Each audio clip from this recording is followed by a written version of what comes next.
I stood by the railing, the sea wind tugging at my sleeves, pretending I hadn't heard him, but I had. Every word. If she falls overboard, we save money. My own son, the boy I once held through scarlet fever, who used to cry if I left the room too long, now plotting my disappearance like it was a budget cut. Dana laughed. Chloe didn't. And me? I just stared at the waves, wondering how many mothers go missing without ever being. All right, before we dive into this crazy story, do me a favor. Subscribe and tell us where you're watching from. The breeze on the upper deck was warm, but sharp. The kind that stung the skin and tousled hair with salty mist. Maggie Lawson leaned against the railing, her cardigan fluttering like a flag behind her, gaze fixed on the silver-blue churn of the Caribbean below. She hadn't meant to overhear. She had simply wandered up alone after breakfast, craving silence after a morning of forced smiles and syrupy pain. But as she rounded the corner near the bar, she froze at the sound of her son's voice. If she falls overboard, Paul was saying with a low chuckle, we save money. Dana burst into laughter, sharp and unfiltered, the kind that turned heads nearby. Oh my God, Paul. You're terrible, she said, clinking her mimosa against his. But not wrong. Maggie didn't move. The railing was cool beneath her palms, but her fingertips burned with heat. It took every ounce of her will not to turn around, not to let the ache in her chest turn into anything visible. Chloe's voice cut in, soft and trembling. Dad, that's not funny. There was a pause, then a whisper, close enough that Maggie felt it brush the. I'm sorry, Gra. She didn't answer. She couldn't. Instead, she let the hush of the sea speak for her, the hiss of waves slapping. A school of flying fish broke the surface and disappeared again. Swift, silent, vanishing. Paul sauntered past her without a glance, sunglasses on, drink in hand. Dana trailed after, smirking like a woman who thought she was always in on the joke. Chloe lingered a second longer, her eyes damp, her lips parting like she wanted to say more, but she didn't. By the time they were gone, Maggie's knuckles had gone white against the rail. Her stateroom was too bright when she entered. The sunlight spilled across the bed in stripes through the slatted window. The motion of the ship gave the room a subtle sway, and for a moment, she just stood there, letting it rock her like a cruel lullaby. She didn't cry. She hadn't cried in years, not even at Walter's funeral. Instead, she went to the desk, opened the bottom drawer, and pulled out a small, worn leather thing. The elastic band had lost its stretch. She flipped past pages filled with grocery lists and old librarian notes, past recipes she'd once jotted down in Food Network binges, until she found a blank one. Her pen hovered. Then she wrote, March 14th, Caribbean Sea. He said it out loud today. My own son, the boy I carried through measles and math home, joked about my death like it was a punchline. Dana laughed. Chloe apologized. 3 different hearts beating beside me. Only one is still human. She underlined the last sentence, then stopped. Thought. Listened. Outside, the muffled sound of poolside music and distant splashing. From the hallway, the occasional roll of luggage wheels. In here, only the low hum of the ship's engine. Maggie tore the page out slowly, carefully folding it twice, then again, until it was a perfect square. She slipped it under her pillow, not hidden like a secret, but stored like a warning. Let them find it. Let them wonder if she knew more than she let on. She crossed to the mirror and studied her face. Soft lines, kind eyes, hair pinned with stubborn neatness. A grandmother, yes. A widow. A woman with too much cardigan and too little spine, if you asked Paul. But she wasn't cornered. Not yet. As the sunlight dipped lower, casting the room in amber and shadow, Maggie sat back down on the edge of the bed. She opened her journal once more, flipped to a blank page, and scrawled one line in the center in capital letters. They think I'm cornered. They forget I listen. The words bled into the paper like ink. She capped the pen, slid the journal back into the drawer, and shut it with a soft click. Then a quiet knock tapped at the door. 3 soft raps, tentative, familiar. Maggie didn't move right away. She just whispered to herself, barely louder than the ship's rumble beneath. Here we go. The knock had come again. 3 soft taps, then a pause. Maggie opened the door to find a uniformed crew member standing politely, hands clasped behind his back. Captain Ortiz would like a word with you, Mrs. Lawson. He said it's nothing urgent, just important. She nodded once. Give me a minute. 10 minutes later, Maggie stood in a quiet corner office tucked behind a polished door labeled Bridge Access, authorized personnel only. The hum of the ship felt distant here, as though the walls had thickened to seal in only truth. Captain James Ortiz was not what she expected. He looked more like a man who had read Melville than one who barked orders, composed, with a salt and pepper beard and calm gray eyes that gave nothing away unless you were looking closely. He rose as she entered. "Mrs. Lawson, thank you for coming." Maggie gave a polite smile, her hands folded in front of her like she used to do at library board meetings. "I assume this isn't about towel service." "No," Ortiz said, a soft breath of a chuckle escaping. "It's about what was said on deck 7 this morning. One of my bar staff heard your son. They logged it, and then security flagged the audio from a CCTV. Not full coverage, but enough." Maggie blinked, her spine stiffening. "You record conversations?" "Not deliberately," he clarified, "but the cameras on deck 7 pick up ambient. What your son said wasn't something we could ignore." Maggie lowered herself into the leather chair he gestured. "One slow in. We take guest safety very seriously," Ortiz continued, "especially for seniors traveling alone." "I'm not alone," Maggie said, a little sharper than she meant. "No," Ortiz agreed. "You're surrounded." The silence that followed was thick, not cruel, just aware. Maggie looked out the small window behind him. Clouds gathered in the distance, low and wide. "I'm not trying to alarm you," Ortiz said gently, "but I do think you should consider letting us file an official incident report. It's just document. If anything were to escalate, it could escalate because of that." Maggie cut, her voice low but steady. "They'll know. Paul will see it as an attack." Ortiz leaned back slightly. "Would it still be an attack if it was the truth?" She didn't answer. He reached across the desk, slid forward a plain cream folder. "If you change your mind, all you need to do is sign. It's kept sealed. Ship security only. No one's alerted unless there's further incident." Maggie stared at the folder, then shook her head. "I've spent my life cataloging people's stories. You know what I've learned?"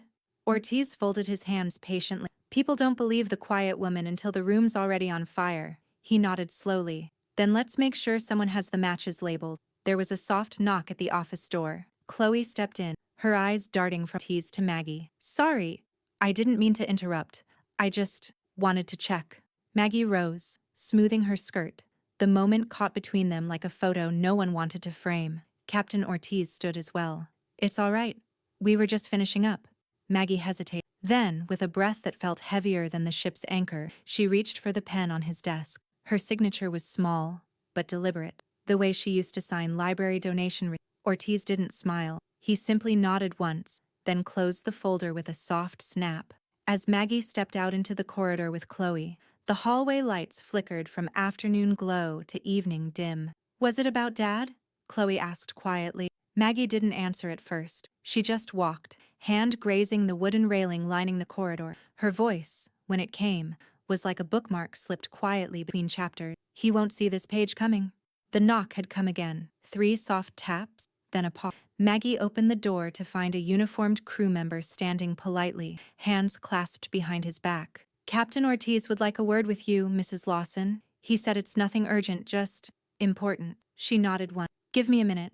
10 minutes later, Maggie stood in a quiet corner office tucked behind a polished door labeled Bridge Access, authorized personnel only. The hum of the ship felt distant here, as though the walls had thickened to seal in only truth. Captain James Ortiz was not what she expected. He looked more like a man who had read Melville than one who barked orders, composed, with a salt and pepper beard and calm gray eyes that gave nothing away unless you were looking closely. He rose as she entered. "Mrs. Lawson, thank you for coming." Maggie gave a polite smile, her hands folded in front of her like she used to do at library board meetings. "I assume this isn't about towel service." "No," Ortiz said, a soft breath of a chuckle escaping. "It's about what was said on deck 7 this morning. One of my bar staff heard your son. They logged it, and then security flagged the audio from a CCTV mic. Not full coverage, but enough." Maggie blinked, her spine stiffening. "You record conversations?" "Not deliberately," he clarified, "but the cameras on deck 7 pick up ambient sound. What your son said wasn't something we—" Maggie lowered herself into the leather chair he gestured, "one slow inch at a time. We take guest safety very seriously," Ortiz continued, "especially for seniors traveling alone." "I'm not alone," Maggie said, a little sharper than she. "No," Ortiz agreed. "You're surrounded." The silence that followed was thick, not cruel, just aware. Maggie looked out the small window behind him. Clouds gathered in the distance, low and wide. I'm not trying to alarm you, Ortiz said gently, but I do think you should consider letting us file an official incident. It's just document. If anything were to escalate, it could escalate because of that. Maggie cut in, her voice low but steady. They'll know. Paul will see it as an attack. Ortiz leaned back slightly. Would it still be an attack if it was the truth? She didn't answer. He reached across the desk, slid forward a plain cream folder. If you change your mind, all you need to do is sign. It's kept sealed. Ship security only. No one's alerted unless there's further incident. Maggie stared at the folder, then shook her head. I've spent my life cataloging people's stories. You know what I've learned? Ortiz folded his hands patiently. People don't believe the quiet woman till the room's already on fire. He nodded slowly. Then let's make sure someone has the matches labeled. There was a soft knock at the office door. Chloe stepped in, her eyes darting from Ortiz to Maggie. Sorry, I didn't mean to interrupt. I just wanted to check. Maggie rose, smoothing her skirt. The moment caught between them like a photo no one wanted to frame. Captain Ortiz stood as well. It's all right. We were just finishing up. Maggie hesitated. Then, with a breath that felt heavier than the ship's anchor, she reached for the pen on his desk. Her signature was small, but deliberate. The way she used to sign library donations. Ortiz didn't smile. He simply nodded once, then closed the folder with a soft snap. As Maggie stepped out into the corridor with Chloe, the hallway lights flickered from afternoon glow to evening. Was it about Dad? Chloe asked quietly. Maggie didn't answer at first. She just walked, hand grazing the wooden railing lining the. Her voice, when it came, was like a bookmark slipped quietly between chapters. He won't see this page coming. The journal was gone. Maggie's hands hovered over the now empty drawer, her fingers slowly curling into her palms as if gripping invisible threads of. She opened it again, checked the other drawers, then the suitcase, then under the bed. Her breathing stayed level, too level, controlled like a woman reciting steps in a fire drill. The pillow. She yanked it aside. The folded page, the one she'd hidden like a breadcrumb for her future self, was gone too. She stood perfectly still in the center of the room, the sway of the ship suddenly more pronounced, like it knew something she didn't. Then came the knock. Maggie? Dana's voice floated in through the door, too sweet, like a coating over something sour. You okay in there? I heard movement. Maggie cracked the door just enough to see Dana's perfectly curated smile, lip gloss shimmering, blonde hair pinned in a way that said, I'm expensive. I'm fine. Oh good, Dana said, trying to peer past her. Just checking. You seemed a little scattered at breakfast, you know, when you didn't show. Maggie kept her face neutral. I wasn't hungry. Dana tilted her head.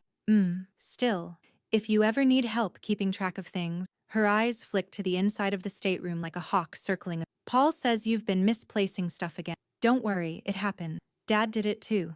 Toward the end. Maggie didn't flinch. I remember every word your husband said yes. Dana's smile only widened. Then we're both lucky you've got such a good memory. She turned, her perfume lingering like sugar left too long on. See you at dinner. Maggie shut the door softly, then clicked the lock. She stood there for one hand on the knob, the other tightening to a fist. 10 minutes later, she stood at the guest services desk, her cardigan draped over her arm, every movement deliberate. I need a replacement key card, she told the attendant, a young man with a name tag that read Kyle in shiny block letters. Kyle blinked. Sure, Mrs. Lawson. Did you lose your original? No, she said crisply. I suspect someone else used. He paused, fingers still on the keyboard. I can check your cabin's access log, but I'll need to file a quick incident report.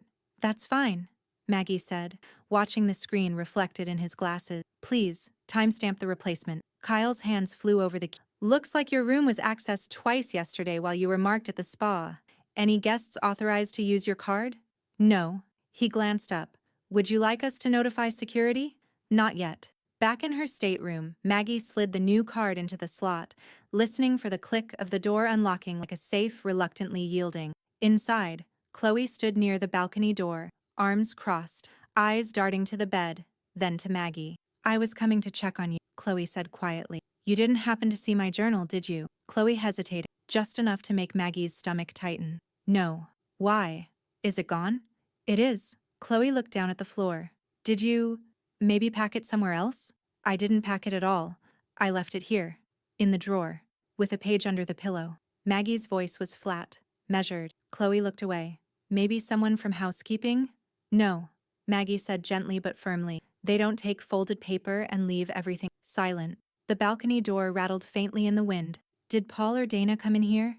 Maggie asked. Chloe didn't answer, but that was the answer. Maggie walked to the nightstand, opened it again, not because she expected anything, but because ritual helped disguise rage. She ran her fingertips along the wood grain and whispered, not to Chloe, not even to herself, but to the walls that were starting to listen. They fear my paper more than my voice. There was a knock, louder this time. 2 short raps, then 1 long one, firm and practiced. Chloe turned toward the door. That's the captain. The formal dining room glittered like a promise no one intended. Golden sconces cast soft light on velvet booths and crystal chandeliers that swayed ever so slightly with the rhythm of the sea. A string quartet murmured near the entrance, playing a waltz no one really listened to. Maggie stepped into the room wearing a navy dress she hadn't touched since Walter's retirement ban. The neckline sat a little lower now, the shoulders a little looser, but she'd pinned up her hair with quiet precision. She didn't want to look young, just like someone worth watching. Paul waved from their table near the center, glass already in. There she is, he called, as if summoning a pet from the. Dana beamed like she'd just spotted royalty. Mom, you look so classic, like one of those vintage dolls you're afraid to touch. Maggie smiled politely. And you look expensive, Dana. As always, she took her seat between Chloe and a vacant chair. The table was set for 6, but only 5 places had been served. The 6th belonged to no one, yet. A waiter approached, uncorking a bottle of wine that Paul had clearly ordered for the table without asking. He raised his glass with theatrical flair. To family, he said, loudly enough that 2 nearby tables glanced over. May we stick together, no matter what, like driftwood after a shipwreck. Dana laughed first. The cue had been rehearsed. Oh, that's good, she said, sipping. Write that down, babe. Maggie didn't lift her glass. Across the table, Chloe shifted uncomfortably. She reached down and gently tapped Maggie's foot with her, a barely there nudge under the white linen. Maggie didn't react outwardly, but the contact stayed with her like a heartbeat. Try the sea bass, Dana offered, placing a forkful on Maggie's plate without asking. It's mild enough for your age, and the sauce is divine. I'm not here for the fish, Maggie said quietly, slicing into her salad, and Chloe cleared her throat. I think Grandma can handle seasoning. Paul gave her a look. Chloe, not now. We're celebrating. Maggie raised an eyebrow. Celebrating what, exactly? Paul grinned. Us, this trip. Togetherness. Life is short, right? Maggie chewed slowly. Yes, and some lives are shorter than others, depending on who's at the helm. From the captain's table across the room, Ortiz watched. He wasn't eavesdropping, not obvious, but his gaze drifted often. He nodded to her once. Maggie didn't nod back. She ate little. Let them fill themselves with sauce and smugness. Dana laughed too loudly at something Paul said about shuffleboard. Chloe picked at her plate like it had been served poison, and maybe that wasn't entirely a stretch. You've been quiet tonight, Mom, Paul said eventually. Everything okay? You seem off? Maggie dabbed her mouth with her napkin and smiled faintly. Just soaking it all in. Watching? Listening. Paul tilted his head. To what? Waves, Maggie replied. Tone. Subtext. Take your pick. Across the room, Ortiz stood and briefly addressed the room. A generic thank you to guests for attending formal night, a reminder about the upcoming safety drill, and a smile that never quite reached his eyes. Maggie saw the way he looked at her again. Not intrusive, not pitying, just aware. When dessert came, some flourless chocolate tower, Maggie waved it off. Paul leaned in. Not even for your sweet tooth? You used to sneak brownies out of the staff lounge, remember? She looked at him and said nothing. Sometimes silence was sharper than truth. As the plates were cleared and wine refilled, Dana stretched languidly. So, Maggie, she said, twirling the stem of her glass, what is your plan after the cruise? Florida retirement? Assisted living? Chloe bristled. Maggie stared at the flame of the candle between them, small and steady. Then she looked up, not at Dana, but at the empty seat beside her. I've been thinking about that, she said. And I've decided my next move should come before we dock. Paul frowned. What's that supposed to mean? Maggie didn't answer. She just placed her napkin on, folded neatly, like something being filed. The soup was warm, not hot, not cold, just warm enough to swallow. Maggie stirred it twice before tasting. Creamy squash, a touch of nutmeg, Paul's favorite. She took 1 spoonful, then 2. while the family chattered around her like the birds outside a window you don't bother to. But by the fourth bite, the dining room began to spin. Not in the dramatic way novels describe. There was no swooning, no cinematic, just a slow tilt in the world's axis. Like the floor had decided it was done pretending to be steady. She blinked hard and steadied herself with a hand on the table. Chloe noticed first. "Grandma? I'm fine," Maggie whispered. Though her vision had softened at the edges, Dana kept talking, something about excursions and spa appointments, while Paul poured himself another glass of wine, oblivious or indifferent. But Chloe stood up. "No, you're not," she said firmly. "Come on." The infirmary was tucked below deck, past a long hallway that smelled faintly of bleach and ocean air trapped in metal. The nurse who greeted them wore a pinched expression and blue gloves. Maggie sat on the padded exam table, her cardigan unbuttoned, pulse being checked. "I only felt dizzy," she insisted. The ship's physician, a British man with sharp eyes and a gentler voice, furrowed his brow as he scanned the vitals. "Blood pressure's low for you, and your pupils are just slightly dilated." He paused. "Do you take any sedatives, prescription or otherwise?" "No." He looked at Chloe, who was still standing by the wall, arms crossed protectively. "We'll need to run a tox screen," he said, "just to rule things." 15 minutes passed in silence. Maggie sipped the water Chloe paced. When the doctor returned, the door clicked shut behind him in a way that made Maggie's skin tight. "There are traces of lorazepam in your system," he said. Maggie blinked. "I've never taken that in my life." "It's a benzodiazepine, anti-anxiety, used for sedation in clinical dose. You ingested enough to induce mild disorientation. Could it be a mix-up?" Chloe asked, her voice cracking. "Like something from the kitchen?"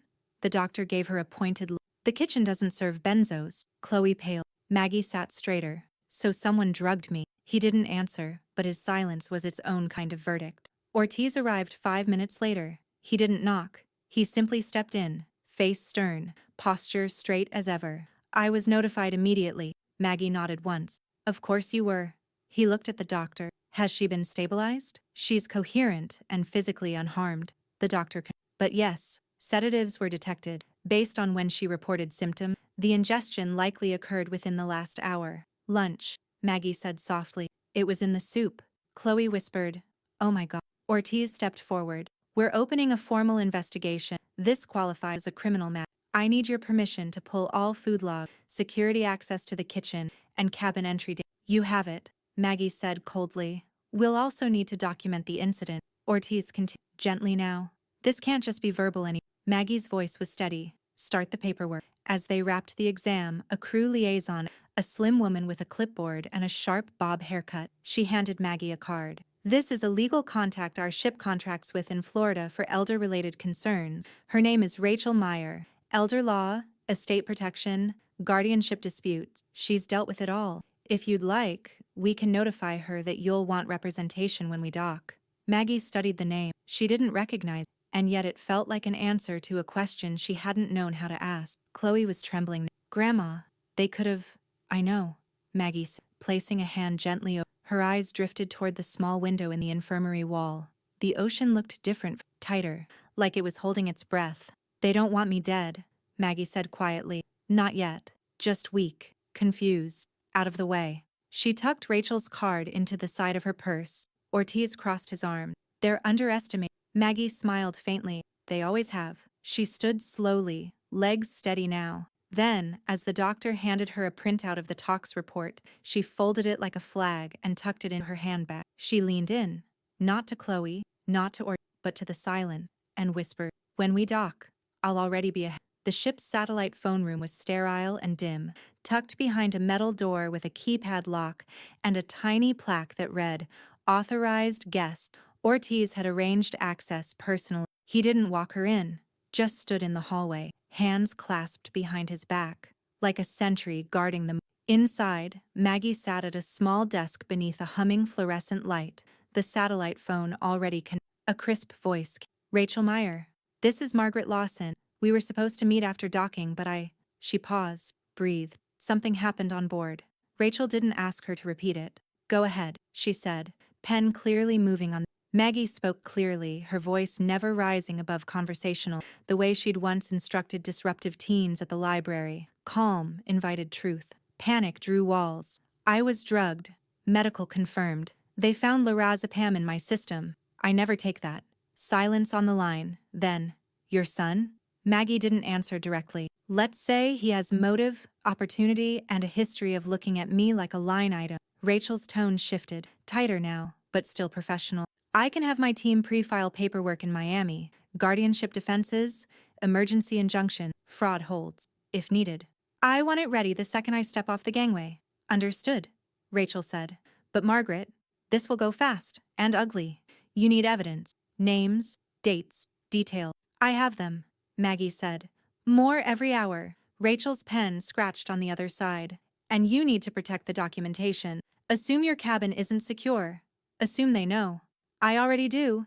Back in her room, Maggie slipped the folded toxicology report inside a hollowed-out travel guide, Cruising the Caribbean for Senior, and zipped it into her carry-on. Then she sat on the edge of the bed and opened a leather address book no bigger than a deck of cards. It had once belonged to Walter. Most of the pages still held names of men long buried, his poker buddies, the old mechanic in Richmond, someone named Stuart G. Don't trust. She smiled faintly and flipped to the unused pages in the back. With a fine-point pen she began. March 15th, 2:14 p.m. soup.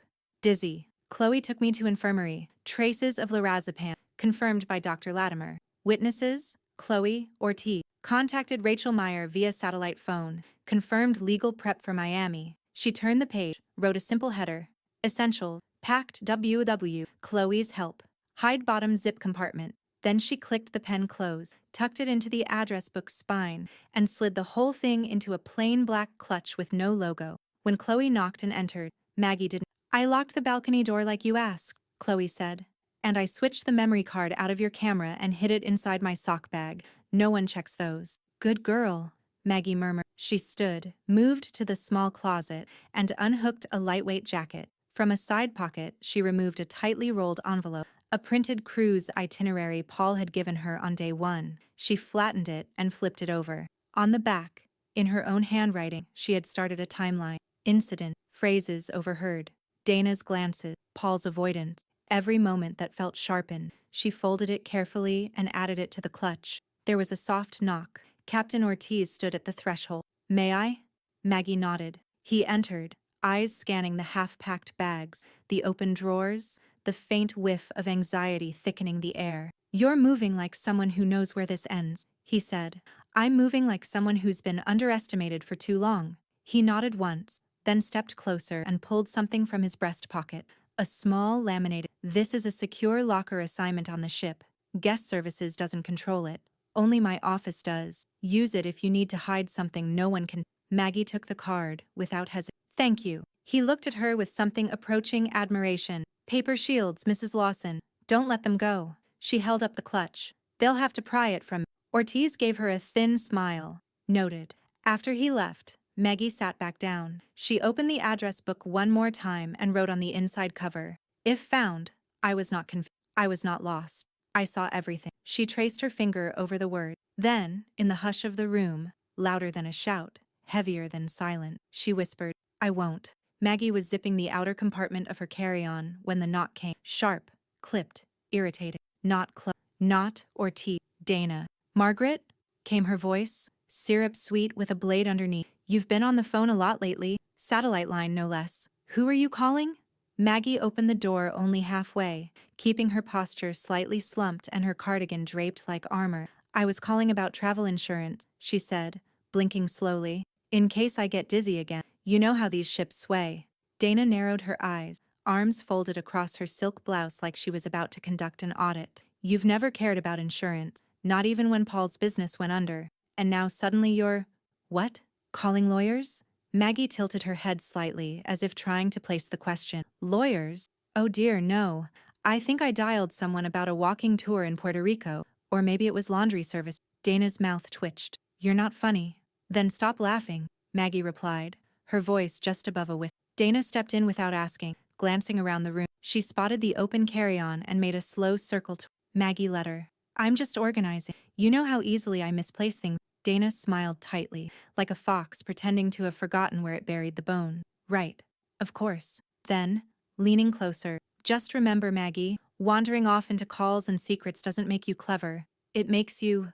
Vulnerable. Maggie blinked. That's what they said about Helen Keller before she learned how to spell water. Dana scoffed and straightened. Whatever game you're playing, it won't work. She turned to leave but paused in the— You know, Paul's trying so hard to make this trip nice, and you keep resisting. Just think about who'll really be there for you if something happened. Maggie offered a small, lopsided smile. I'm thinking about it every second. Dana rolled her eyes and walked off, muttering something under her breath that sounded a lot like delusional old woman. Maggie waited until her footsteps faded, then shut the door and turned the lock slowly. A moment later, another knock, this time softer, quieter. Grandma, it's me. Maggie opened the door just wide enough to pull Chloe inside and shut it behind her. Chloe looked rattled, glancing toward the door. Did she say anything? Maggie motioned for her to sit. Dana always talks. It's how she keeps from hearing herself think. I saw her coming out of here, Chloe whispered. She looked pissed. Did she search anything? Not enough to find what mattered. Chloe hesitated, then asked, Is this getting worse? Maggie didn't lie. Yes. Chloe's shoulders tensed. Are you scared? Maggie reached into the side pocket of her handbag and retrieved the small black address book. She opened to a fresh page and began to write, the ink scratching steadily. March 15th, 7:08 p.m. Dana entered stateroom without invitation. Interrogated satellite call, implying surveillance. Called me vulnerable. Threatened with, who will be there? Left agitated. Chloe witnessed exit. She closed the book and looked at Chloe. Truth doesn't need volume, Maggie said softly. It only needs somewhere to live. Chloe swallowed. I'll keep it safe. I promise. Maggie handed her the address. No, Chloe said, hands shaking slightly. You need it. I'll make another copy tonight, Maggie said. I've always been good at indexing. Chloe looked at her grandmother for a long moment, as if seeing her for the first time not as a fragile woman, but as someone methodical, dangerous in the quietest way possible. You're not just surviving this, are you? Chloe asked. Maggie looked out toward the sea, then back at her. No, she whispered. I'm documenting. The ship moaned softly as it eased into port. Maggie stood by her stateroom window, watching the shoreline rise like a courtroom out of the sea. Miami's skyline glittered beyond the dock. Steel and glass, order and consequence. A knock, then a pause. Ortiz opened the door himself. No clipboard, no assistant, just the— He gave her a single— They're here, he said. The hallways buzzed with disembarking chaos, suitcases clacking, children crying, passengers jostling in lines that had nothing to do with justice and everything to do with sunburns and Maggie walked slower than the rest, her small carry-on rolling behind her, jacket folded neatly over her arm. Chloe flanked her like a shadow, head down, earbuds in, pretending she wasn't scanning the crowd for Paul or Dana. Near the bottom of the gangway, two figures in plain clothes stood still while everyone moved around them. Detective Angela Cross looked exactly like the kind of woman you didn't lie to. No makeup, no smile, just calm eyes and a leather folder tucked under. The man beside her wore a department-issued windbreaker with the Florida state seal stitched on the— They spotted Maggie in— Mrs. Lawson? The woman asked as Maggie stepped onto the dock. I am. Detective Cross, she said, flashing a badge. Would you walk with us, please? Quietly. Maggie nodded, gladly. They peeled off from the crowd like a current under the surface, steering her toward a black SUV parked at the edge of the terminal. Chloe matched their pace, silent but steady. Behind them, the noise erupted. Mom? Paul's voice rang out like a cracked bell. He was pushing through the passenger, backpack slung over one shoulder, sunglasses crooked, face twisted in performative concern. What's going on? He called out. Where are you going? Dana followed 2 steps behind, face red, jaw tight, fury barely disguised beneath her designer shades. Is this a joke? She hissed. Are you seriously doing this? What the hell did you tell them? Maggie didn't turn around. Paul rushed up. Mom, is this some kind of mistake? I mean, you've been confused lately. We all know that. Detective Cross stepped between them, eyes cool. Sir, step back. I'm her son. Cross's voice didn't change. And I'm the one holding a subpoena for your financial record. Paul flinched. Dana stopped cold. Maggie finally turned her head just enough to say, You should have paid closer attention to what I was quietly writing down. Paul looked at Chloe. You're going with her? Chloe didn't answer, just gave him a look he'd never seen before. Quiet, final. In the SUV, the air conditioning hummed. Maggie sat beside Chloe in the back seat while Detective Cross rode up front, scanning through her tablet. You're holding up well, Cross said over her shoulder. I've been doing this a long time. Maggie replied. What's that? Reading people, knowing when the plot shifts. Cross half smiled. Well, your instincts were dead on. We'll process you privately, then start the interview. Ms. Meyer's office is already prepped. Chloe turned toward Maggie. Are you sure you want to do this? I mean, it's war.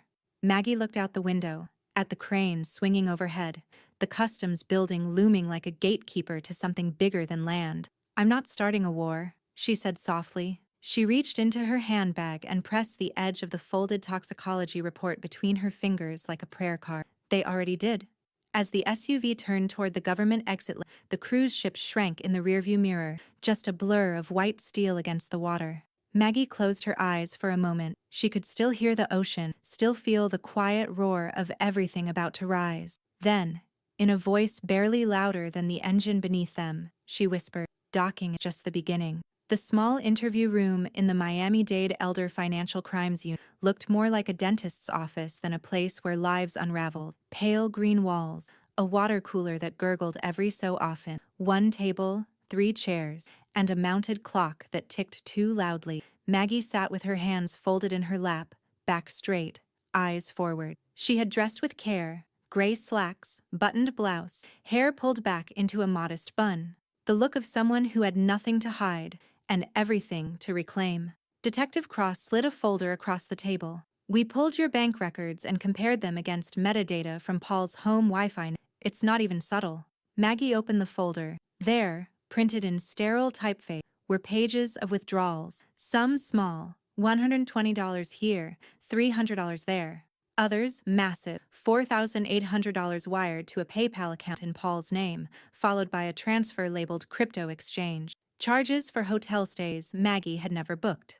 Electronics from online retailers she'd never visited. He used your online login credential, same IP address tied to your son's devices. We got his iCloud subpoenaed. Matches confirmed. Maggie scanned the pages slowly. It wasn't shock she felt, not even pain, just a hollow, familiar quiet, like the final chapter of a book you always suspected wouldn't end well. And he thought I wouldn't know, she said quietly. Cross's voice was firmer now. We're compiling charges for elder fraud, unauthorized access, and digital identity theft. This isn't just bad behavior, Mrs. Lawson. This is criminal. The door opened. Rachel Meyer entered the room like a gust of courtroom air. Sleek suit, leather briefcase, and a walk that said, I've already won this once before. She gave Maggie a nod of acknowledgement, then turned to Cross. I've reviewed everything the detective sent. We'll file for an emergency asset freeze within the hour. Probate court has already flagged Maggie's estate for manipulation risk. She sat beside Maggie and opened her own file. He's sloppy. Signed his own name on 2 of the transfer. That's not inheritance. It's theft. Chloe followed her in a moment later, clutching a water bottle and biting at the edge of her thumbnail. She looked like she'd run all the way from the waiting area. They used to joke about it, she blurted before anyone asked. At home. My dad said you were just cashing out early, like he was doing you a favor. Rachel turned, eyes sharp. Did he say that in front of you? Chloe nodded. And Dana said, at least we're not waiting till she's drooling in a home. Maggie's jaw tightened. They never thought I was listening, even when I was in the room. Cross leaned forward. We'll need you to repeat that on record in the deposition, and likely in court. I will, Chloe said. I'm not protecting them anymore. Rachel slid a legal pad across to Maggie. We've already drafted the petition for financial guardianship nullification. It's time to take this public. Maggie didn't flinch. I want them in court. You'll get your hearing within days, Rachel said. Judge Hale doesn't like delays. Maggie picked up the pen beside her and signed where Rachel indicated. Her signature neat, deliberate, no hesitation. Detective Cross stood, gathering the folder. He's going to spin. Play innocent. Say it was a misunderstanding. Maybe even that you gave him access. I didn't, Maggie said, voice flat. I know. But he'll throw everything at the wall now. You ready? Maggie took a breath and looked over at Chloe. Then she smoothed her blouse and nodded. I've been underestimated since the day he was born. That ends now. Cross smiled for the first time. We'll nail him. Outside the interview room, the hallway hummed with other stories, other families, other betrayals. But behind that closed door, something had shifted. Not just the case, not just the odds, the power. The probate courtroom in downtown Miami was deceptively plain. No grand chandelier, no marble floors, just beige walls, old wood benches, and a Florida flag drooping beside the seal of the state. But the silence in the room had a weight to it, like everyone knew something irreversible was about to happen. Maggie sat at the petitioner's table beside Rachel. Her palms were dry, her posture straight, and her small black address book sat zipped into her purse like a talisman. She wore the same gray suit she'd worn to Walter's funeral, a quiet reminder that she'd buried worse men than. Across the aisle, Paul sat with his lawyer, a thin man with thinning hair and a briefcase that looked like it had never seen a courtroom. Dana was behind them, arms folded, chewing gum like she needed to taste control. Chloe sat beside Maggie, clutching her notebook like it might fly away. The bailiff called the case. In the matter of guardianship and asset protection for Margaret Lawson, aged 71, Judge Robert Hale entered. He was broad-shouldered, white-haired, and moved like a man who hated wasted time. He barely glanced at Paul before settling in his chair and looking directly at Maggie. "You're the reason we're all here, Mrs. Lawson. Let's make sure it's worth it." Rachel stood. "Your Honor, what began as a guardianship petition has since become something more serious. We're submitting evidence that calls into question not just the petitioner's motives, but also his criminal conduct." Paul's lawyer stood. "Objection. This is a guardianship hearing, not a fraud trial." "Sit down," Judge Hale said flatly. "Let her talk." Rachel moved with quiet force. Exhibit A. A toxicology report showing sedatives in Mrs. Lawson's system during a cruise last week. Exhibit B. A signed incident report filed of the ship. C. Access logs showing unauthorized entry to her stateroom. D. Screenshots of Paul Lawson's devices initiating financial transactions under Mrs. Lawson's credentials. She walked the exhibits up to the clerk and turned back to the judge. "Your Honor, the petitioner claims Mrs. Lawson is unfit, but I submit she's simply inconvenient." Paul stood. "My mother's memory has been slipping for years. She loses things, forgets password. Once called me Warren for a week. She's being manipulated by outside parties. This attorney, the ship's staff, even my daughter." Rachel didn't flinch. "We have multiple witnesses confirming her mental clarity, including his daughter." Chloe rose, shaky but determined. She stepped up to the witness stand, placed her hand on the Bible, and looked directly at her father. "I saw what you did," she said. "I heard what you said. You and Mom? You talked about Grandma like she was a number, like she was already gone." Paul's jaw tightened. Dana folded her arms tighter. "I was there when she got sick at lunch.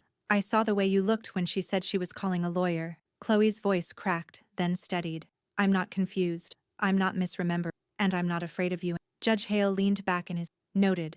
Rachel stood again. "We also have a sworn statement and in-person testimony from the ship's captain." The courtroom doors opened. Captain Ortiz entered in full uniform, hat tucked under his arm. He took the stand like he was stepping onto his bridge. He detailed the overheard threats, the bar staff who reported Paul's comments, the incident report he personally authorized. Then he turned and looked at Paul directly. "I've thrown people off ships for less," Ortiz said. "But Maggie Lawson didn't want drama. She wanted a record, so we made one." Judge Hale turned to Paul's lawyer. "Would you like to respond?" Paul stood before his lawyer could. "This is a setup," he said, voice rising. "She's turning my daughter against me, making me look like some monster because I tried to help. I paid bills, managed things for her, took care of—" "You took her money," Hale interrupted, "and then tried to take her rights." The judge slammed his gavel once, sharp and final. "Motion to grant emergency guardianship? Denied. Motion to open a fraud investigation into Mr. Lawson's financial conduct? Approved. Civil and criminal proceedings will follow." Paul froze. Dana muttered something under her breath. Chloe exhaled for the first time in minutes.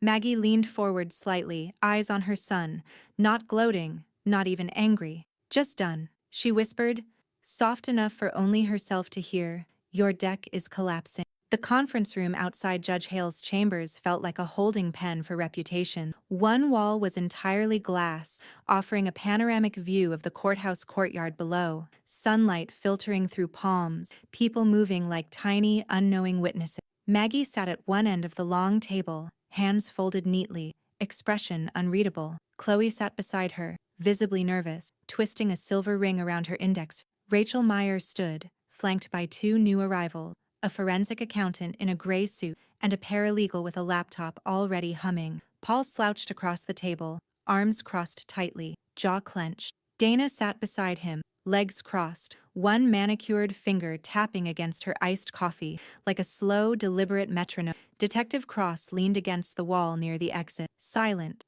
but very much listening. The accountant, Mr. Tanaka, spoke without flourish, just facts. Mr. Lawson has accrued $92,317 in high-interest credit card debt over the last 4 years. His online gambling accounts, 7 of them, show deposits coinciding almost exactly with withdrawals from his mother's savings account. The IPs match. The timestamps overlap. The behavior is patterned and sustained. He clicked a button, revealing a slideshow of bank statements on a mounted here. $20,500 wired out of Ms. Lawson's account. Same day, Mr. Lawson places multiple wagers on an online casino site based in Curacao. These transfers occurred over 2 dozen. Paul shifted in his. Dana gave him a sideways look. And Mrs. Dana Lawson? Tanaka said, turning a page. We found multiple large purchases on Maggie's cards. Designer handbags, spa packages, hotel upgrade, shipped or billed to your residence. Dana blinked. I didn't know where the money was coming from. Rachel turned. But you used it, repeatedly. I thought it was part of the inheritance. Dana snapped. Paul said what? Rachel asked. Dana opened her mouth, then closed it. Maggie remained still. Tanaka looked at the judge's clerk. We believe these actions were deliberate, sustained, and orchestrated between the Lawsons under the presumption that Maggie Lawson was too frail or confused to fight back. Rachel stepped forward now, voice calm but edged. We're requesting restitution in full, a financial freeze on all Lawson assets not directly owned by Mrs. Lawson, and a jury trial to assess additional damages related to emotional distress and elder exploitation. Judge Hale's clerk scribbled rapidly. The judge himself stood at the back of the room, arms crossed, watching like a man who'd seen too many children sell out their parents and call it estate plan. Anything further? He asked. Chloe raised her head quietly. The room turned. I'd like to say something. Rachel gave a gentle nod. Chloe stood, voice trembling but loud enough to carry. I lived with them. I heard the way they talked about her, like she was disposable, like her bank account was just a countdown timer. My dad called it getting ahead of the curve. My mom said it was no different than prepaying a funeral. Paul shifted again, his face flushed now. Dana looked like she wanted to disappear. I knew it was wrong. I didn't know what to do back then, but I do now. Maggie finally turned to her granddaughter. Thank you. It was the only thing she said the entire meeting. Judge Hale stepped forward. I'm referring this to jury trial, he said. I've seen a lot of ugly families in this courtroom, but this is theft dressed in entitlement. Let 12 good citizens decide what it's worth. Paul muttered something under his breath, but no one reacted. Rachel began gathering the folders calmly. Dana stood. This is ridiculous. She's just doing this for revenge. Maggie rose too, lifting her purse, and for the first time, she smiled. The voicemail came in just past midnight. Chloe sat on the edge of her childhood bed, phone still in her hand, heart hammering in her chest. Paul's voice was unmistakable, low, fast, spiraling. You think you're safe over there with her? She'll turn on you next, Chloe, just like she turned on me. You're a kid. You don't understand what you're doing. But I swear to God, if you keep backing her, you'll regret it. You don't turn on blood. Ever. The line went dead. Chloe didn't cry. She didn't even blink. She just hit the record screen, played it back, then copied the file to a flash drive she wore like a necklace. 2 minutes later, she was in an Uber heading back to Mickey's condo. Rachel was already at the table when they walked in, sipping coffee and reviewing a stack of paperwork. Something wrong? She asked. Chloe handed her the flash drive. You tell me. Rachel slid it into her laptop, pressed play. Paul's voice filled the room, every syllable clear, unmistakable. When it ended, Rachel didn't speak for a moment. Then she pulled out a notepad and added a line to her legal checklist. We'll file to enter this into discovery, she said. It confirms emotional coercion and witness intimidation. It will look very bad in front of a jury. Detective Cross arrived 10 minutes later, summoned by a one-line text from Rachel. Come now. New exhibit. Recorded threat. She played the voicemail again. Cross folded her arms, jaw tight. He just upgraded himself from fraud suspect to active criminal threat. Will that change the charges? Chloe asked. It adds more, Cross said. Coercion, tampering, possibly stalking, depending on what he does next. Chloe looked at her grandmother, half expecting her to be rattled, shaking, something. But Maggie didn't move. She just said, He's afraid. Cross turned toward her. You're not? I lived through the Cold War, Angela. I've taught high school seniors. I've stood up to library boards during budget cuts. Paul Lawson is many things, but terrifying isn't one of them. Rachel smirked. Remind me to have that embroidered. The next morning, Dana showed up to the courthouse with a different energy. No coffee, no sunglasses, no smile. She sat 2 rows behind Paul during pre-trial motions and didn't say a word. At lunch, Rachel leaned in. She hasn't spoken to him. She's cutting him loose, Maggie said. She can smell fire. And she's no martyr. Dana later confirmed that she would be seeking separate counsel. No explanation, no drama. Just a quiet, calculated exit. Cross relayed it to Maggie with a small nod. She's backing out, the detective said.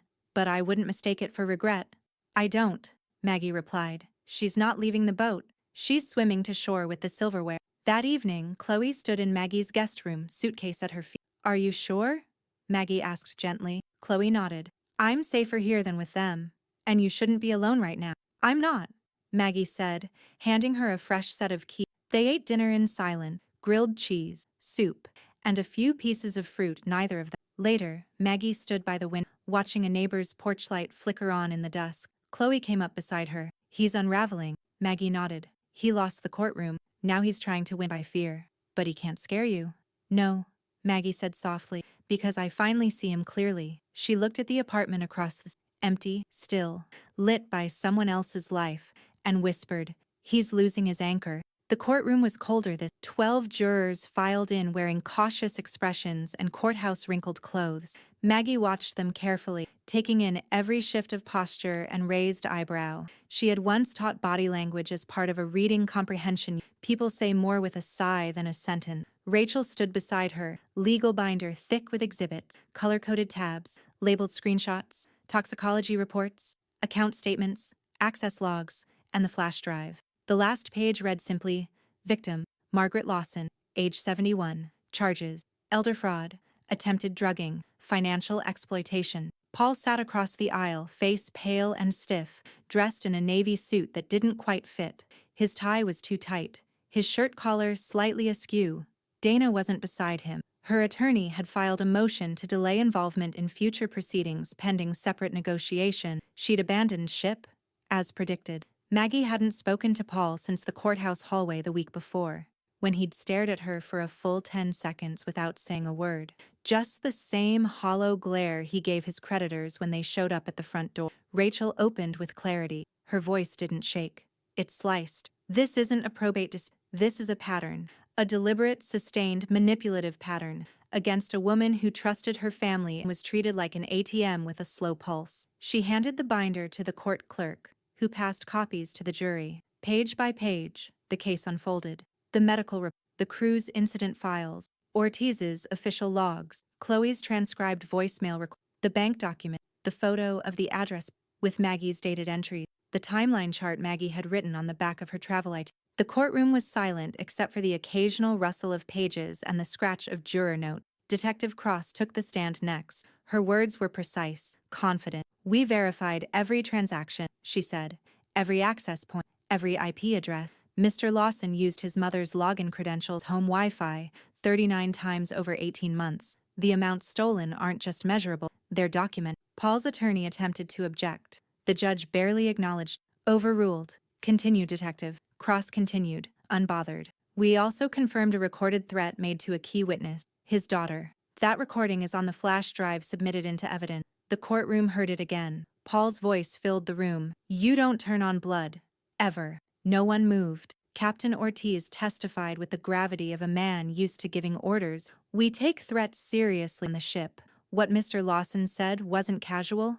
It was predatory. I personally filed the incident. We monitored stateroom access logs afterward. And yes, someone used a guest card to enter Ms. Lawson's room while she was accounted for elsewhere. He paused, locking eyes with the jury. She came to me not asking for revenge. She asked for documentation. That tells you everything about who she is and who he is. Chloe's testimony was last. She was nervous, but she didn't break. My dad said drugging her wasn't that serious because she didn't die. My mom laughed. That's what I grew up around. They told me it was all just part of handling, but it wasn't. It was theft. It was wrong. And I knew if I didn't speak now, I'd be just like them. Maggie reached into her purse and quietly squeezed the small leather address book. Her thumb found the page where she'd first written, They fear my paper more than my voice. The jury deliberated for 4 hours. When they returned, the foreperson didn't look at Paul. He looked at Maggie. We, the jury, find the defendant, Paul Lawson, guilty of elder fraud and attempted poisoning. Gasps in the gallery. A few camera shutters. Dana's attorney, seated in the back, closed his notepad with a sigh. Judge Hale stood.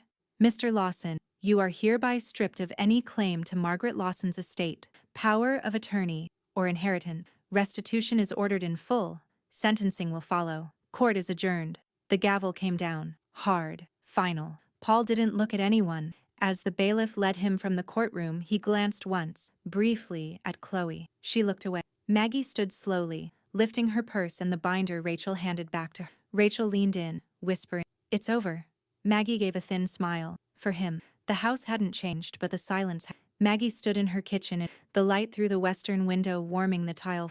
The same mismatched mugs hung by the sink. The same clock ticked from the far wall. The same faint hum came from the old fridge, a sound she used to find irritating and now found comforting. Reliable. Chloe was upstairs unpacking the last of her boxes. The plan had started as a few weeks. Then it became, until semester starts. Now no one called it anything. She just lived here.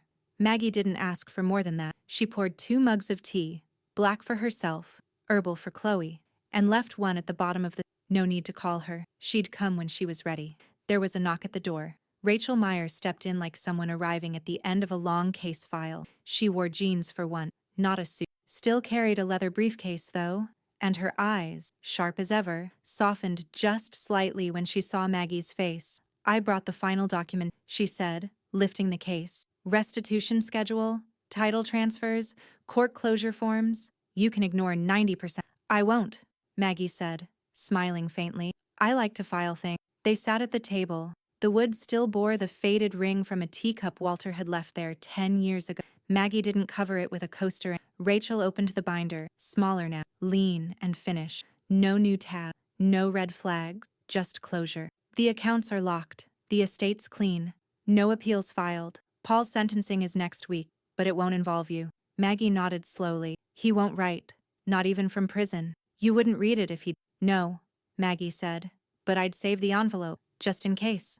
Rachel's lips quirked. "You always were 3 moves ahead." Chloe came down then, hair damp from a shower, hoodie hanging off one shoulder. She gave Rachel a soft smile and reached for a pear from the bowl on the counter. Rachel stood. "You two are going to be fine." "We already are," Chloe said, then added, "mostly." Rachel gave Maggie a look. "You know where to find me if you need anything." "I hope I don't," Maggie replied, "but I'm glad I did." After she left, Maggie carried the binder down the narrow hallway to the study. It still smelled like books and the faint tang of the old radiator. She opened the safe in the wall. 4 digits Walter had picked when they first bought the house, 1954. Inside, their mortgage paper, birth certificate, the address, now wrapped in. And now, this binder. Maggie placed it on top like a final chapter gently closed. She turned the lock.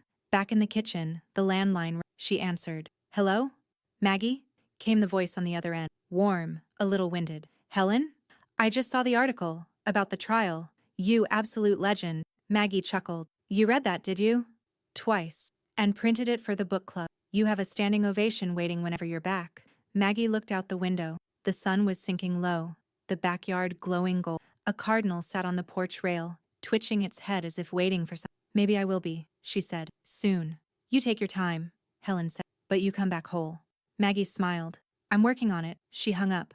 Chloe had already returned upstairs. The tea mug sat empty on the counter. Outside, a breeze moved gently through the trees. She didn't speak for a long time. Just let the quiet settle in. Not heavy, not empty, just quiet. Then she leaned against the counter, closed her eyes, and whispered into the golden light spilling across the tile. No waves now. And for the first time in months, she believed it. The ballroom smelled faintly of lemon polish and hotel carpeting, the kind that muffled footsteps and made even the nervous ones sound composed. A banner stretched across the dais in navy and gold.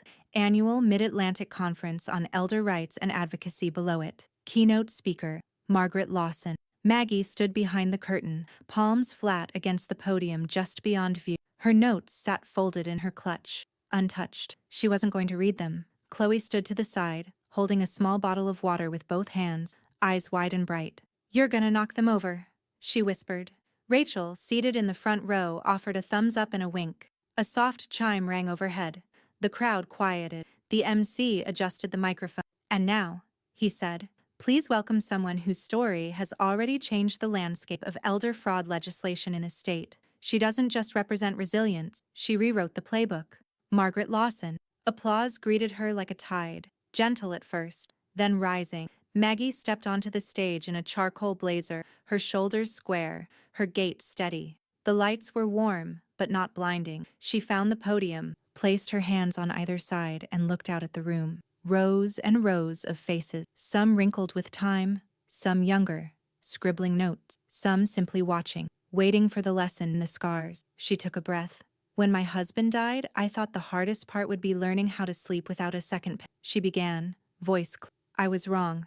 The hardest part was realizing that the person who stepped in to help me with my affairs wasn't to me at all." There were no gasps, just that still, courtroom silence, the kind that knows what. "My son believed, maybe even assumed, that my age made me a burden, a target, a slowly unlocked vault, and that if he smiled enough while siphoning everything I'd built, no one would question, not even me." Maggie let that land. She scanned the room, saw a woman in her 80s clutching a man in his 50s scribbling on a legal pad with shaking hands, a young intern, eyes wet, staring up like Maggie was a lighthouse. "But here's what he forgot," she said.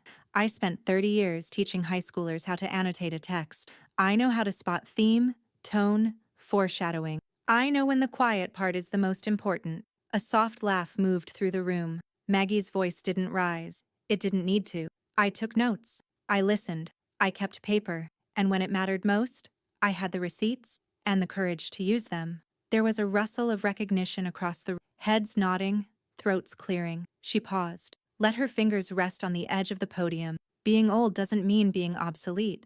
Being quiet doesn't mean blind. And being part of a family, she said, voice sharpening just enough, doesn't give anyone the right to treat you like property they've already inherited. Murmurs of agreement now. Maggie smiled, not for applause, but for herself. She closed with care, just like she had when shelving books, when closing classroom doors, when saying goodbye to Walter. "Respect," she said, "is earned, not inherited." The applause came like thunder, a full standing ovation. Chairs scraped back. People stood. Some clapped with both hands, some clapped through tears. Chloe stood tallest, eyes glassy but proud. Rachel didn't clap. She just placed her hand over her heart, then nodded once. The gesture of someone who'd fought beside her and knew what it had cost. Maggie stepped back from the microphone. No bow, no tears, just one step, then another, walking steadily off stage. The curtains closed behind her, the roar of applause still echoing. And as she reached the hallway behind the dais, her heels clicking softly on the tile, she whispered to herself, "And when we docked, it wasn't me who sank, it was him."